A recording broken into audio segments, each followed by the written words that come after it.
الحمد للہ وکفا الصلاۃ والسلام علی سید الرسل وخاتم الانبیاء وعلی آلہ واصحابہ الاتقیاء والاصفیاء اما بعد۔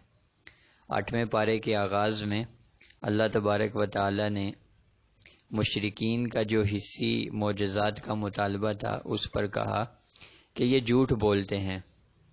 اگر ہم حصی معجزات عطا بھی کر دیں اور یہ اپنی آنکھوں سے دیکھ بھی لیں، یہاں تک کہ قبروں سے مردے زندہ ہو کر ان سے باتیں کریں، تب بھی یہ ایمان نہیں لائیں گے۔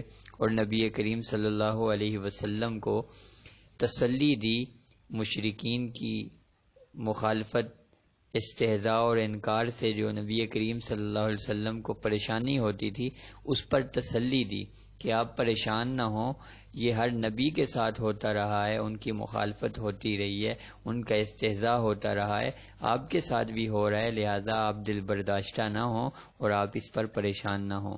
اس کے بعد اللہ تعالیٰ نے مشرکین کی مختلف حماقتوں کو بیان کیا ہے، مثلا کہ جب وہ اللہ اور بندوں کے حصوں کو، اپنے شرکاء کے حصوں کو تقسیم کرتے ہیں، اگر کوئی چیز شرکاء کے حصے میں سے اللہ کے حصے میں مل جاتی ہے تو اسے برا سمجھتے ہیں اور الگ کر لیتے ہیں، لیکن اگر اللہ کے حصے میں سے کوئی چیز شرکاء کے حصے میں مل جاتی ہے تو اسے رہنے دیتے ہیں، اسے برا نہیں سمجھتے۔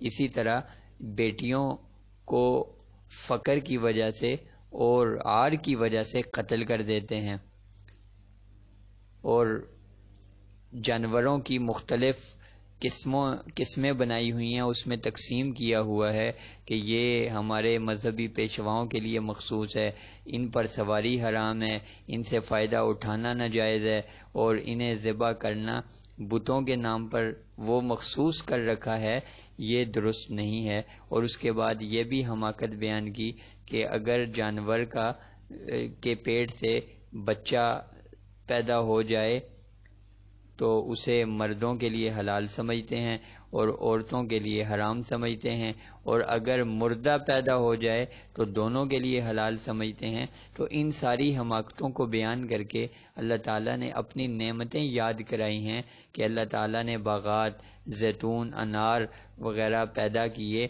اور جانور سواری کے لیے، گوشت، دودھ وغیرہ کے لیے پیدا کیے، اور ان سب چیزوں کی حلت اور حرمت، حرام کرنا، حلال کرنا، یہ اللہ تعالیٰ کے اختیار میں ہے، لہذا تم جانوروں کو مخصوص کر کے بعض کو حلال بعض کو حرام جو کر رہے ہو، یہ درست نہیں ہے۔ اس کے بعد اللہ تعالیٰ نے 10 وصیتیں بیان فرمائی جو تمام شریعتوں میں جس کا حکم ہے، اور تمام ادیان ان پر عمل کرنے کی دعوت دیتے ہیں۔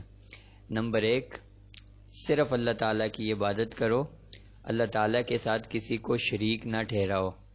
نمبر 2، والدین کے ساتھ اچھا سلوک کرو، قول کے ساتھ اور فعل کے ساتھ تکلیف نہ پہنچاؤ، کوئی بھی ایسا کام نہ کرو، کوئی بھی ایسا جملہ زبان سے نہ نکالو جس پر انہیں تکلیف ہو۔ نمبر 3، اپنی اولاد کو عار کی وجہ سے، جیسے بیٹیوں کو زندہ درگور کر دیتے تھے، تو عار کی وجہ سے اور فقر کی وجہ سے اپنی اولاد کو قتل نہ کرو۔ نمبر 4، جو برائیاں ہیں چاہے وہ خفیہ ہیں یا اعلانیہ ہیں، ان سے اپنے آپ کو بچاؤ۔ نمبر 5، کسی بھی انسان کو ناحق قتل نہ کرو، یہ بدترین گناہ ہے۔ نمبر 6، یتیم کے مال کو ناجائز تصرف میں نہ لاؤ اور یتیم کے مال کو ناجائز استعمال نہ کرو۔ نمبر 7، ناپ تول میں کمی بیشی نہ کرو، پورا پورا ناپو اور تولو۔ نمبر 8، عدل قائم کرو، انسانوں کے درمیان عدل قائم کرو، انصاف قائم کرو، خواہ وہ آپ کا قریبی ہو چاہے وہ دشمن ہو، کوئی بھی ہو تو انصاف کے ساتھ کام کرو، ہر چیز میں عدل کرو۔ نمبر 9، اللہ تعالیٰ کے عہد کو پورا کرو، اللہ تعالیٰ کا جو عہد ہے اس کو پورا کرو، عہد شکنی نہ کرو۔ اور نمبر 10، جو سیدھا راستہ ہے، صراط مستقیم ہے، صرف اسی کی اتباع کرو، مختلف راستوں پر چلنے سے بچو۔ یہ 10 وصیتیں ہیں جو اللہ تعالیٰ نے بیان فرمائی، اور ان کے بعد پھر اللہ تعالیٰ نے مقصد زندگی کو بیان کیا۔ قل ان صلاتی ونسکی ومحیای ومماتی للہ رب العالمین۔ یہ مقصد زندگی ہے کہ اے نبی صلی اللہ علیہ وسلم آپ اعلان کر دیجئے کہ میری نماز، میری قربانی، میرا جینا، میرا مرنا للہ رب العالمین، اللہ تعالیٰ ہی کے لیے ہے۔ مقصد زندگی، جینا، مرنا، عبادات، افعال، اعمال، سب کچھ صرف اللہ تعالیٰ کے لیے، صرف اللہ تعالیٰ کی رضا کے لیے۔ اس مقصد کو بیان فرمایا زندگی کے، اور سورت کے بالکل اختتام پر اللہ تعالیٰ نے یہ بیان فرمایا کہ یہ دنیا اور جو کچھ اس میں ہے یہ سب آزمائش کے لیے ہے، تاکہ مومن اور کافر، نیک اور بد میں فرق ہو جائے۔ اس کے بعد سورہ اعراف ہے۔ اعراف یہ جنت اور جہنم کے درمیان ایک مقام ہے۔ چونکہ اس صورت میں اعراف کا ذکر ہے اور اعراف میں رہنے والوں کا ذکر ہے، اس وجہ سے اس صورت کا نام سورہ اعراف ہے۔ اس صورت کی ابتدا میں نبی کریم صلی اللہ علیہ وسلم کے سب سے بڑے معجزے اور دائمی معجزے قرآن کریم کا ذکر ہے، جو کہ سارے انسانوں کے لیے اللہ تعالیٰ کی سب سے بڑی نعمت ہے۔ اس کے بعد انسان کی تکریم جو اللہ تعالیٰ نے عطا کی، اس کا ذکر ہے۔ وہ یہ کہ اللہ تعالیٰ نے پہلے انسان کو اپنے ہاتھوں سے پیدا کیا، اس میں اپنی روح پھونکی، اور پھر فرشتوں کو اس کے سامنے سجدہ کرنے کا حکم دیا، مسجود ملائک بنایا۔ تو اس کا ذکر ہے۔ اس کے یا بنی آدم سے بندوں کو خطاب کیا، اور یہ اس صورت کی خصوصیت ہے کہ اس صورت میں اللہ تعالیٰ نے یا بنی آدم سے 4 مرتبہ انسان کو مخاطب کیا ہے۔ یہ اور کسی صورت میں بھی 4 مرتبہ یا بنی آدم سے اللہ تعالیٰ نے انسانوں کو مخاطب نہیں کیا، یہ اس صورت کی خصوصیت ہے۔ پہلی مرتبہ خطاب فرمایا، پہلی مرتبہ انسان کو، اولاد آدم کو مخاطب کیا اور فرمایا کہ ہم نے تمہارے لیے لباس اتارا، اور اس کا مقصد کیا ہے کہ وہ تمہارے ستر کو چھپائے اور تمہاری زینت کا باعث بنے۔ اور پھر فرمایا کہ سب سے بہترین لباس وہ تو تقوی کا لباس ہے، پرہیزگاری کا لباس ہے۔ اس کے بعد اللہ تعالیٰ نے دوسری مرتبہ انسان کو مخاطب کیا یا بنی آدم سے، اے اولاد آدم، اور پھر شیطان کے بہکاوے سے بچنے کا حکم دیا کہ شیطان کے مکر و فریب سے بچو۔ اس نے تو آپ کے ماں باپ یعنی حضرت آدم اور حضرت حوا، ان کا ذکر کیا کہ ان کو جنت سے نکالا، ان کا لباس اتروایا وغیرہ وغیرہ، اور ان کا ستر ظاہر ہو گیا اس شیطان کی وجہ سے۔ یہ تمہارا دشمن ہے، اس سے اپنے آپ کو بچاؤ اور اس کے مکر و فریب میں نہ آؤ۔ تیسری مرتبہ پھر بنی آدم کو خطاب کیا، اے اولاد آدم، اور بیان فرمایا ہر نماز کے وقت زینت کے لباس کا حکم دیا، اور کھانے پینے اور اسراف سے بچنے کا حکم دیا۔ اور چوتھی مرتبہ پھر مخاطب کیا اولاد آدم کو اور فرمایا کہ اگر تمہارے پاس تم ہی میں سے رسول آئیں جو تم کو میری باتیں سنائیں اور تقوی اختیار کرنے کا حکم دیں، تو تم نے ان کی باتوں کو سننا ہے اور تقوی اختیار کرنا ہے۔ اس کا نتیجہ یہ ہوگا کہ تم پر کوئی خوف نہیں ہوگا اور نہ تم غمگین ہوگے، کیونکہ جو میرے انبیاء اور رسولوں کی باتوں کو مانے گا وہ ہر طرح کے خوف اور غم سے محفوظ رہے گا۔ اس کے بعد مشرکین کے ایک قبیح عمل اور برے عمل کا ذکر کیا کہ وہ بیت اللہ کا ننگا طواف کرتے تھے، اور وہ کہتے تھے کہ اللہ تعالیٰ نے ہمیں اس بات کا حکم دیا۔ چنانچہ اللہ تعالیٰ نے ان کے اس دعوے کی تردید کرتے ہوئے کہا کہ اللہ تعالیٰ بے حیائی کے کاموں کا حکم نہیں دیتا، لہٰذا یہ جو کہہ رہے ہیں یہ افتراء ہے، جھوٹ ہے، اور اس کا اسلام سے کوئی تعلق نہیں ہے۔ اس کے بعد اللہ تعالیٰ نے 3 قسم کے گروہوں کا ذکر کیا۔ نمبر 1، نیک لوگوں کے جن کا ٹھکانہ جنت ہوگا۔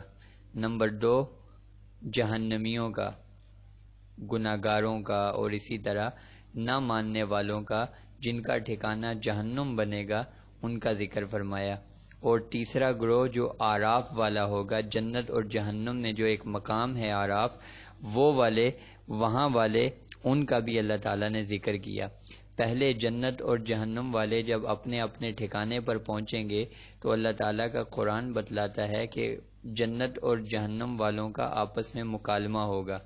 اہل جنت اہل جہنم سے سوال کریں گے کہ کیا تمہیں آج اللہ کے وعدوں کے سچا ہونے کا یقین ہوا یا نہیں ہوا؟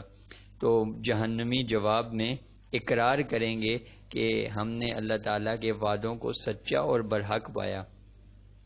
اور جب دوزخی جہنم کے اندر گرمی اور ہولناکی کی وجہ سے بھوکے ہوں گے، پیاسے ہوں گے، تو وہ جنتیوں کے سامنے ہاتھ پھیلائیں گے اور کچھ کھانے اور پینے کا مطالبہ کریں گے۔ ظاہر بات ہے ان کا یہ سوال کسی کام کا نہیں ہوگا، تو اس مکالمے کا ذکر ہے۔ اور اس کے بعد جو تیسرا گروہ ہے آراف والا، جو اعمال کی وجہ سے، یعنی نیک اعمال کم تھے اور جنتیوں سے پیچھے رہ گئے، تو وہ اس مقام کے اوپر جو آراف ہے وہاں پر ہوں گے، نہ جنت میں نہ جہنم میں، لیکن بعد میں کچھ وقت کے بعد ان کے لیے بھی فیصلہ ہو جائے گا اور وہ جنت میں چلے جائیں گے، ان کا ذکر ہے۔ اور اسی طرح ان کا بھی مکالمہ ہوگا دوزخیوں کے ساتھ، 13ویں رکوع میں اس کا بھی ذکر ہے۔ ان مکالمات کے بعد اللہ تعالیٰ نے اپنی قدرت کے اور توحید کے 3 اہم دلائل بیان کیے۔ نمبر 1، اللہ تعالیٰ نے زمین و آسمان کو پیدا کیا اور 7 آسمانوں کو بغیر ستون کے کھڑا کر دیا۔ نمبر 2، اللہ تعالیٰ نے عرش کو پیدا کیا اور اس کی وسعت کو بیان کیا کہ زمین اور آسمان اس کا احاطہ نہیں کر سکتے، اتنا بڑا اللہ تعالیٰ نے عرش بنایا۔ اور نمبر 3، اللہ تعالیٰ نے سورج، چاند اور ستاروں کو پیدا کیا، اور یہ سب چیزیں اللہ تعالیٰ کی مشیت سے چلتی ہیں اور فضا میں تیر رہے ہیں۔ سورج ہے، چاند ہے، ستارے ہیں، یہ اللہ تعالیٰ کی مرضی سے چل رہے ہیں اور آپس میں ٹکراتے نہیں ہیں، اور اپنے اپنے مدار میں نکلتے ہیں، اپنے اپنے مدار میں چلتے ہیں۔ ان تمام دلائل کو بیان کرنے کے بعد آخر میں اللہ تعالیٰ نے نبی کریم صلی اللہ علیہ وسلم کی تسلی کے لیے اور اچھے لوگوں کے اچھے انجام، برے لوگوں کے برے انجام کو بیان کرنے کے لیے 6 انبیاء کا جو مختصراً 6 انبیاء کے واقعات کو اور قصوں کو بیان فرمایا، جن میں شیخ الانبیاء جناب سیدنا نوح علیہ السلام، حضرت ہود علیہ السلام، حضرت صالح علیہ السلام، حضرت لوط علیہ السلام، حضرت شعیب علیہ السلام اور حضرت موسیٰ علیہ السلام شامل ہیں، اور ان قصوں کے اوپر 8ویں پارے کا اختتام ہوتا ہے۔ اللہ تعالی ہمیں انبیاء کرام علیہم الصلاۃ والسلام کے نقش قدم پر چلنے کی توفیق عطا فرمائے۔ وآخر دعوانا ان الحمد للہ رب العالمین۔